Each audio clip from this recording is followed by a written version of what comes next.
Hello, everyone. Welcome to Laser Focus, the deep dive pop culture podcast from Nerdist. My name's Kyle Anderson. Thank you for listening. Folks, I'm super excited this week.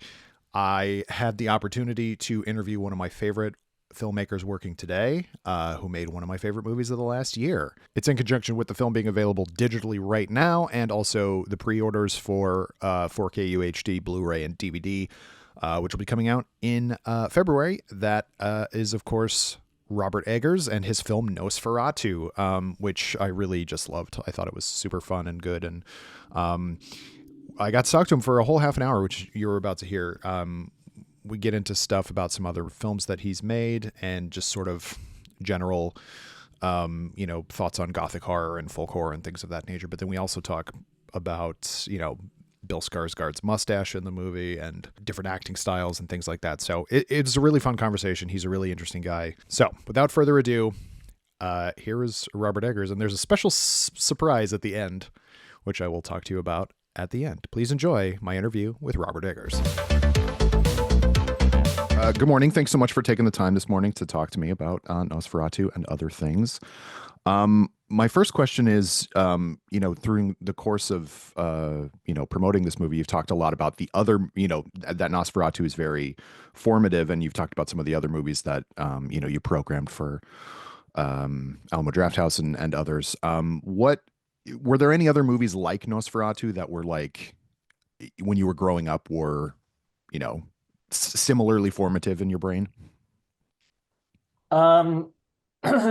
Yeah, I mean, nothing to the degree of Nosferatu for sure.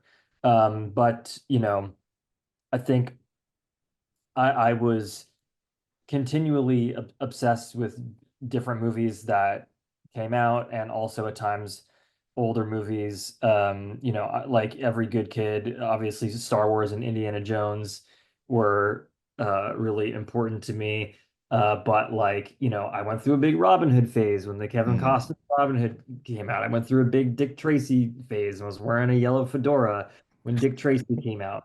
And but it was also always things that took you to another world. Like I think that there has been oftentimes people ask me if my films would be different if I hadn't worked in the art department or in the Mm. wardrobe department in my 20s and early 30s. And perhaps, but that was what I was into also when I was younger. And I wore costumes to school until I got old enough to get beat up for it. So, yeah. um, I uh, mean, something something uh I don't, even though The Witch wears its European art house influences on its sleeve, there would be no The Witch without the first act of Sleepy Hollow, mm, and I watched some of Batman Returns on a flight during press, and I was struck how Wayne Manor looks so much like the Grunewald Manor, the house that Orlock buys in Nosferatu, which was certainly not something I was consciously thinking about. And Tim Burton was, one of the first filmmakers as a young person living in a place with not the kind of access to art house films and different things. He was someone who I looked to as someone who was doing something different with a very mm. individual voice. What is it about? Because I'm similar to you. Like I love that aesthetic on everything really. But like, what is it about the gothic horror kind of tropes, or not tropes necessarily, but like visual aesthetic and vibe that kind of speaks to you? I mean, I really don't know. I really don't know. But obviously, I'm if you're drawn to darkness, there's different ways in how that can manifest itself. And I think, but it's nice to see the beauty in it. Mm. I mean, one of the things that I asked my heads of department to check out during some some period of pre-production with Nosferatu, is to read The Fall of the House of Usher again. there is no like greater description of the Gothic atmosphere than the opening pages specifically of that story. And even though the narrator is trying to say like it's not, I'm not trying to romanticize this, it feels bad, folks, but of course, but I don't know, there it's like it's something about the beauty in the darkness and the gloom that is attractive. I don't know. I wish I I mean, did I'm know. I'm right there with you. I have no idea why. I think it's castles. Everyone loves castles. Yeah. Um, do you obviously this movie is gothic horror, but a lot of your other work, and this too draws a lot from, folk traditions, and you've sort of, whether intentional or not, your work is sort of is cited as reinvigorating the folk horror genre, if there even is such a thing. Do you like that title? Do you like other films that people have kind of called folk horror? Do you like that, movement, I guess? Yeah, I do. I mean, like I think that the label folk horror when I was writing and developing The Witch wasn't like as culturally present as it is now, right? Hmm. But certainly, the things that fall into the category of folk horror, including my work or aspects of my work, whatever I love, So I was in a documentary about folk horror. Right, exactly. Yeah, no, I love it. Um, this is an internet's question.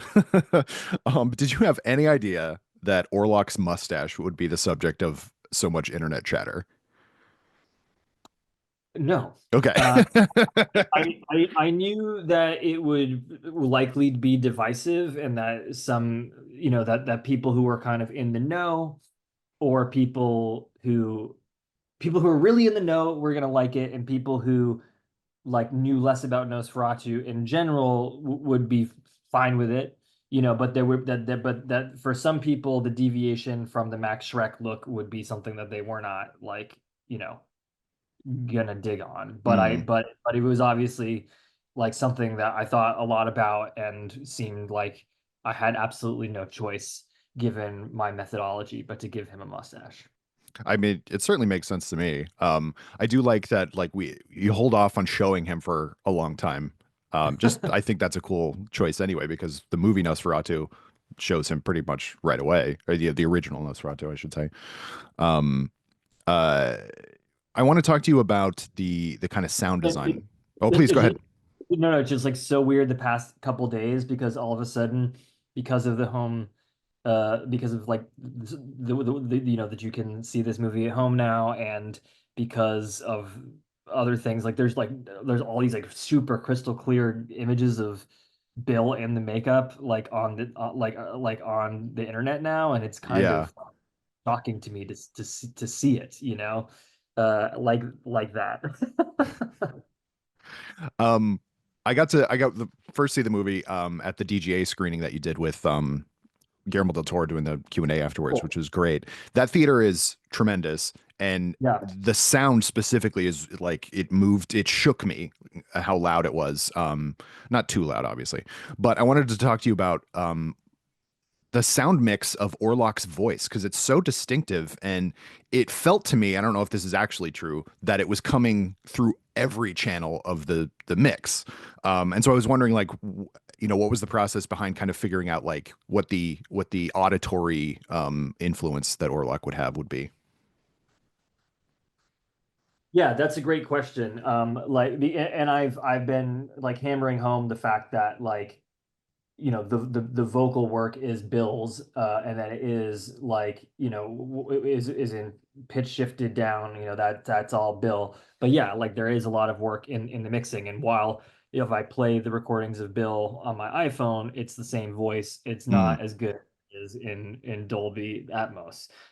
So yeah, I think that certain times when he's shouting when we first meet him, to like we he is like mainly in the center channel, but we are spreading his voice all, around the theater to give it the most amount of like supernatural presence as we can at certain times, and other times we do play it more naturalistically, like in the Mm, center speaking the way we would other people's dialogue.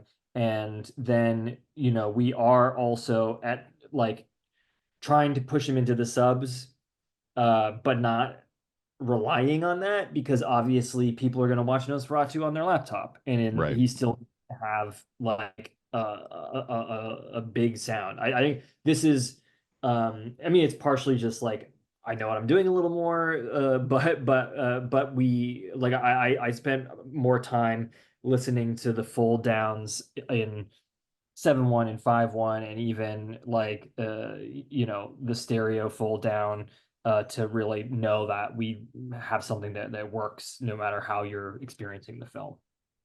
What it'll also work. I mean, people have crazy home theater systems and stuff like that. Also, So yeah. yeah, it'll be really fun to. I mean, I definitely don't recommend watching it on your laptop speakers, but it's Sure. gonna happen. You can't go anywhere around that. People will watch Yeah. it on planes eventually. Um,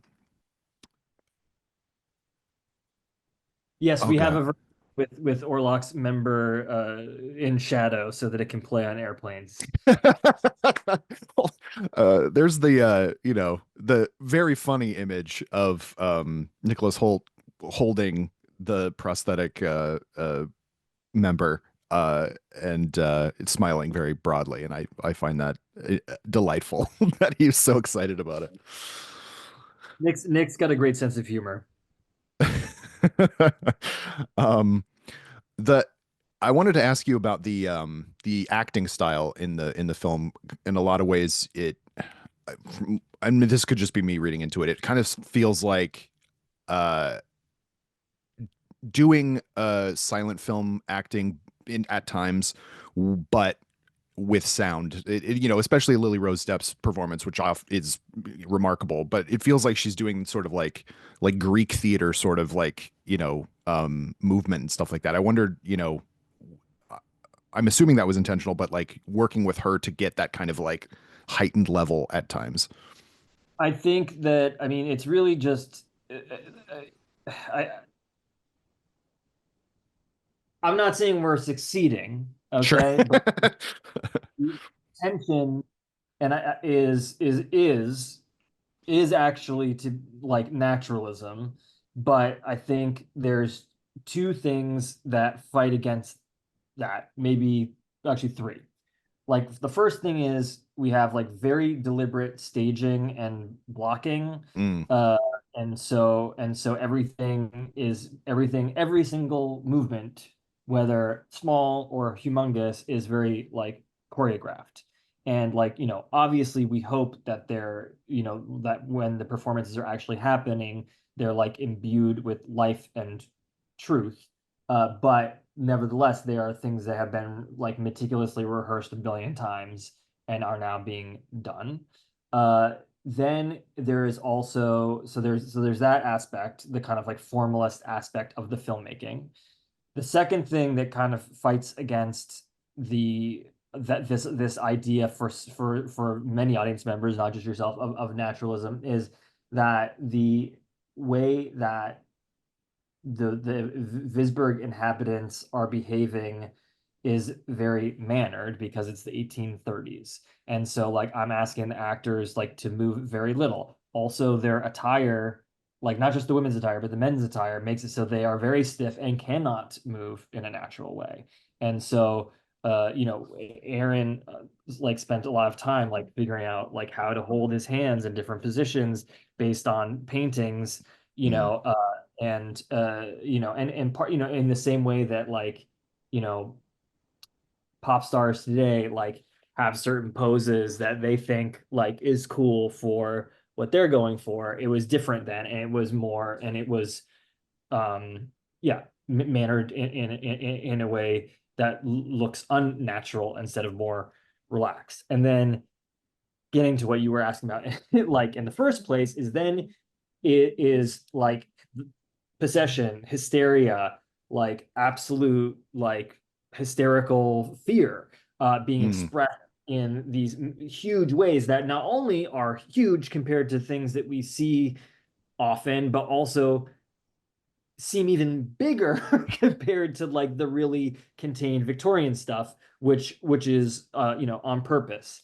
And so yeah, so I mean like in like the stuff that some of the poses that Lily takes like are yes like inspired by expressionist movement and things that Max Schreck does that were integrated in some of the choices that Bill does with his hands. But we also studied Charcot, the 19th century psychologist's like hysterical attitudes, where he had photographers and illustrators make portraits of his parent of his patients and all of the poses that they made, like experiencing different kinds of like quote unquote hysterical episodes, and we used those as a roadmap also for the movements that Lily was doing, and some of the things that seem very wild and weird, like is a photograph or an etching of like a 19th century patient of Charcot's, and then also while not expressionistic at all or based in like any of the traditions that have to do with Nosferatu, like Marie Gabrielle, the choreographer who worked with Lily on all the body work and the training, she like her expertise is in Buto, which is a Japanese dance discipline that is about letting what is inside of you go away to let something else come in, and it seemed like a good approach to the kind of body work I was looking for with Lily. Well, it paid off. I thought it was fantastic. I thought she did such a good job, which is a tough thing to do, especially for a young actor. And I think she pulled it off with aplomb. So, Well, um, she's utterly fearless and also just incredibly disciplined and hardworking. So that's a good mix. That's what it you want. is. um, um, some of the movies that you had, mentioned in conjunction with this are movies that I really love. One of which is Jack Clayton's The Innocents, Yeah. which is, I agree with you, like one of the best ghost stories ever put to film. And another one is Queen of Spades, which I just recently rewatched. And I tell everybody who will listen to watch that movie because it really fascinates me. Those are just two of my favorites. But what was it about those two that you wanted to highlight with regards to Nosferatu? I mean, are like both of them do both of them have incredible atmosphere and gothic atmosphere. Mm, I think what is particularly compelling about The Innocents for me, one is the collaboration of Jack Clayton and his cinematographer Freddie Francis, and like the staging is definitely like Freddie Francis is definitely involved in that because mm, you see it in his work as a cinematographer with David Lynch and The Elephant Man, and you see it like very much in Freddie Francis's work as a director as well. So the way that they do like very elegant long takes that like bring us through a room and take us through a scene, and then when he does like some like long lens close-ups cutty stuff, they have even more impact, like because of these like long shots that take us along with the characters, and are kind of like hypnotic and also very classy. But then of course there's also just like the tension and the withholding that the filmmakers are so skilled at, so that whenever something does pay off, it feels like 10 tons being smashed on you because everything is so restrained, and the I think the style of writing that Truman Capote collaborated on the screenplay like really sets your imagination on fire, even though you don't see anything, and it's mm. very powerful. I don't think that that is something that we do in this film, but something that is particularly special about that film. But and then with Queen of Spades, also like very elegantly shot, but I think the world building of of that, you know, Pushkinian, I don't know, Russia is really strong, and like it does feel like an early British film, but it also does really feel Russian, and the weather and the snow, was something that we wanted to achieve with our film. Well, and there's also in Queen of Spades, there's such a sense of geography of like where everything is within the town and also within the palace, which I think, in retrospect, I think you pulled off with, building the entirety of Wisberg yourself. Um, Making sure you know where everything is and like the alleyways lead to various things. I think we missed something in with not shooting on backlots anymore because there is something very like mannered about that. And sometimes there are certain movies where you don't need it to be on Yeah, location. Like you need it to be kind of fantastical in that way. And I think that, an old German, town besieged by the plague and needs something like that, I think. yeah. I mean, it felt like good old school filmmaking. I mean, I think because we always shoot crane and dolly and without Steadicam, it's always better for us to build things Mm, for control. But even if I was just looking for that architectural specificity, it would have been incredibly difficult to cobble together what is left of that kind of architecture in northern Germany because there's so few streets that are intact after World War II. And then even if you do have an area, it's like so heavily restored that it doesn't have any like atmosphere or vibe to it, like all the grout in between every brick is like steam cleaned and mm. pristine. Yeah, it starts to look like a theme park at a certain point. Uh, Yeah, and even I mean, yeah, so yeah. um, there's a moment in your well, not a moment, a scene in your film where the men go to the crypt with the torch, and that specifically like reminded me of Deborah Carr running through the house with the candle. Obviously, it's a bigger flame, but was that kind of a touch point in terms of like these you have these moments in the film where there's I think I big think I think light. I think yeah, I think more like directly quoting like the innocence is it was like Emma Corrin in the hallway, For even though sure. it's Yeah. holding a lamp, Yeah, but yeah. like yeah, even seeing like Emma with their hair down and the flowing dressing gown feels, Mm. similar. Um, at any point when you were, obviously this movie had a long gestation. At any point were you thinking of shooting it black and white? No, Okay. no. Just curious. Yeah. Um, I don't think enough people have been talking about the amazing performance of Simon McBurney in your movie, who is one of my favorite, I agree. character actors anyway, but he really goes all out for this. And his scenes are and he has to be alone for almost every one of his scenes or a good many of them. I wonder if you could just talk about working with him on kind of getting the madness level right for Hair Knock. Yeah, I mean, obviously Simon's, one of the great actors and also, and also, an incredibly esteemed stage director. And that reputation of his is like, I live in London now and it's like very massive over here, the respect that Simon garners. So I was really excited to work with him. And I think, it was uh, yeah, Simon gets to have a little more poetry than most characters in the movie, and so I just asked Simon to like really indulge in the language, and and he was like, "You want to see me indulge? I'll indulge for you." Challenge accepted. Yeah, Oh, that's great. Um, I, you know, there seems to be uh sort of a resurgence for the want of gothic horror, kind of big lavish gothic horror.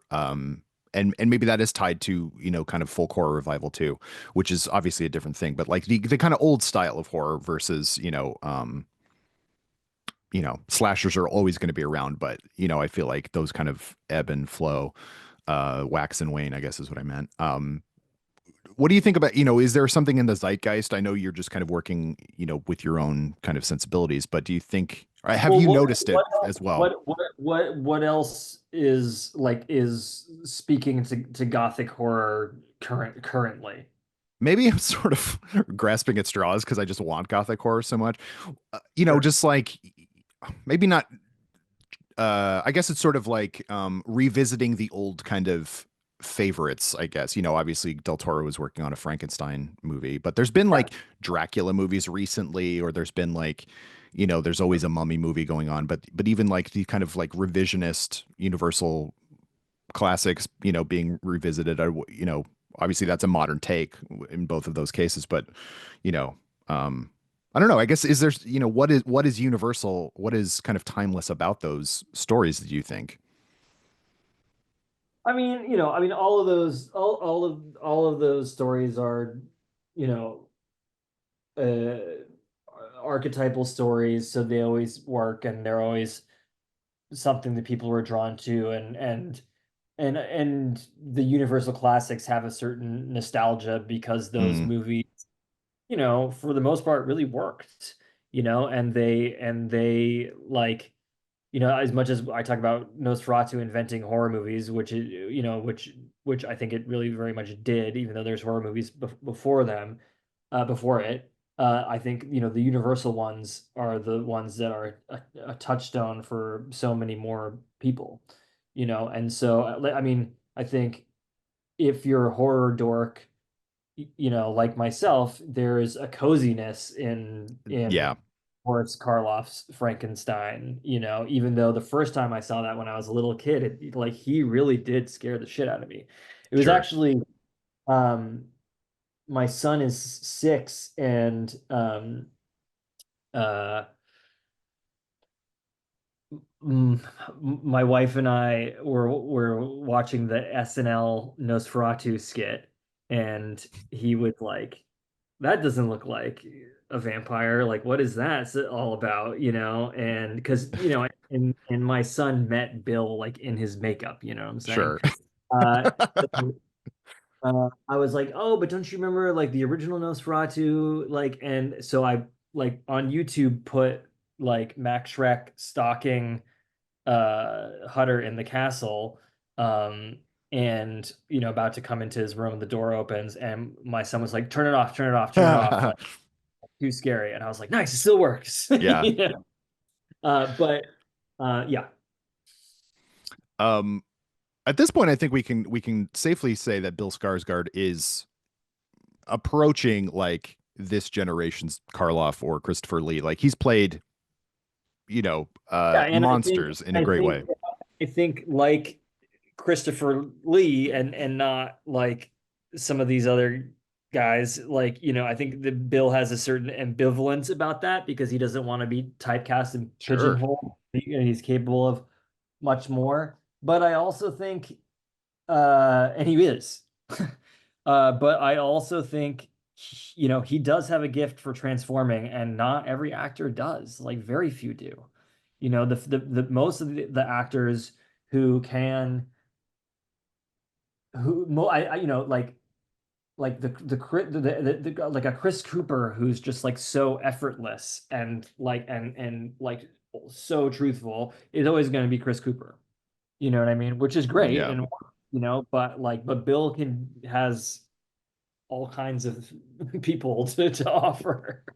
You know. I, I think you had mentioned in your Q&A with Guillermo, I believe, that when Bill put on the or saw the makeup or saw the mask or the model, said he couldn't recognize himself at all Yeah. in that. And I do think that that's, he does kind of like melt into the character, but you can't do anything with the eyes. He's those are Bill Skarsgård's eyes, and yet they work for monsters as well. Yeah, well, we could have done something. We could have done Sure. contact, but Bill's eyes are so good, and they did. I was really hoping we could use Bill's eyes, so it wouldn't Yeah. be too, and when we put the makeup on and saw that it all fell into place, we were very happy. Yeah, it really looks great. I guess last question, do you if you could, this is pie in the sky stuff. You could do whatever you want. Uh, if you could remake any of the kind of classic monsters, not necessarily Universal, Hammer, something like that. Like if you could continue on the Gothic vein, is there a monster or a type of movie that you would like to visit? Only time will Yes, I tell. love answers like that. It's the best. Okay. Well, thank you so much, Robert. I really appreciate your time today, and congratulations on the movie. It was my favorite of last year, so thank you very much. Very kind. And thank you very much, Robert Eggers, for that fantastic conversation. I really enjoyed talking to him.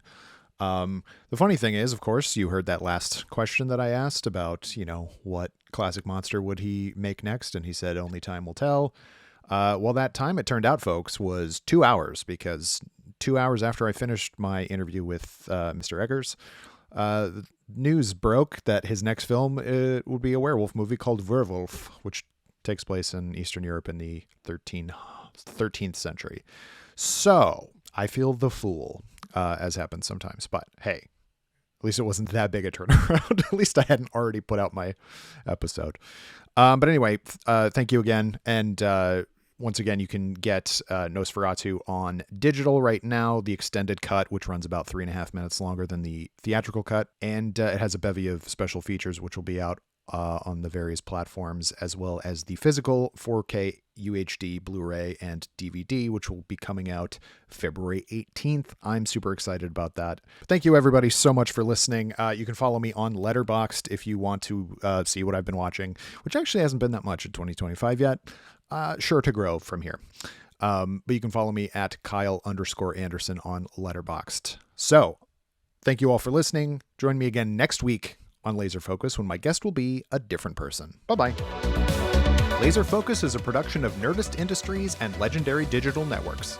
It was produced, edited, and hosted by me, Kyle Anderson. For more, visit Nerdist.com.